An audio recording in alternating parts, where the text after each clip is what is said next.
میں اس بادشاہ کی قبر پر حاضر ہوں جس سے میری طبیعت ہندوستان کے سلاطین میں سب سے زیادہ متاثر ہے، سلطان التمش رحمۃ اللہ علیہ۔ یہ بڑی عجیب و غریب شخصیت ہے، اور ہندوستان پہ جن غلاموں نے حکومت کی ان میں سے یہ تیسرا غلام حکمران ہے جو قطب الدین ایبک کا غلام تھا۔ قطب الدین ایبک نے اس بندے التمش کے اندر صلاحیتیں اور غیر معمولی قابلیتوں کی بنیاد پہ اپنا اسے داماد بنایا، اور داماد بنانے کے بعد اپنی وفات کے وقت پورے ہندوستان کی سلطنت کو اسے سپرد کر دیا۔ یہ ہے سلطان التمش رحمۃ اللہ علیہ۔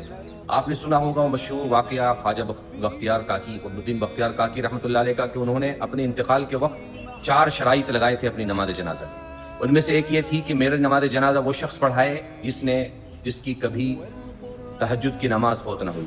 دوسری شرط یہ تھی کہ اس کی تکبیر اولیٰ کبھی فوت نہ ہوئی۔ تیسری شرط یہ تھی کہ اس نے کبھی کسی غیر محرم پر نظر نہ ڈالی، اور چوتھی شرط یہ تھی کہ اس کی نماز فرض تو فرض، اس کی عصر کی سنتیں بھی کبھی فوت نہ ہوئی۔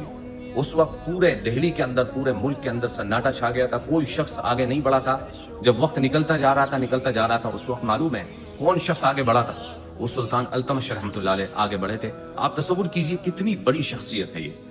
ایک شرط اس کی، ان کی نماز جنازہ پہ جو بنائی ہے وہ ایسی شرط ہے کہ اگر پوری زندگی کوئی ایک شرط کو پانے میں لگا دے تو بڑی بات ہے، اور التمش نے 4 شرائط پورے کیے، اور اس کے بعد حضرت کے جنازے پہ جا کے انہوں نے کہا کہ بختیار کاکی رحمۃ اللہ علیہ، آپ تو چلے گئے اس دنیا سے لیکن میرے راز کو فاش کر دیں۔ یہ ہے سلطان التمش رحمۃ اللہ علیہ۔ اللہ تعالیٰ ان کو غریق رحمت فرمائے، اللہ تعالیٰ ان کے درجات بلند فرمائے، ہندوستان کو وہ باد بہار چلائے کہ پھر سے یہ حضرات جو ہے سرخرو ہو جائیں، اور ہم لوگ جو ہے اس دور کو دیکھیں اپنی آنکھوں سے۔ جزاکم اللہ۔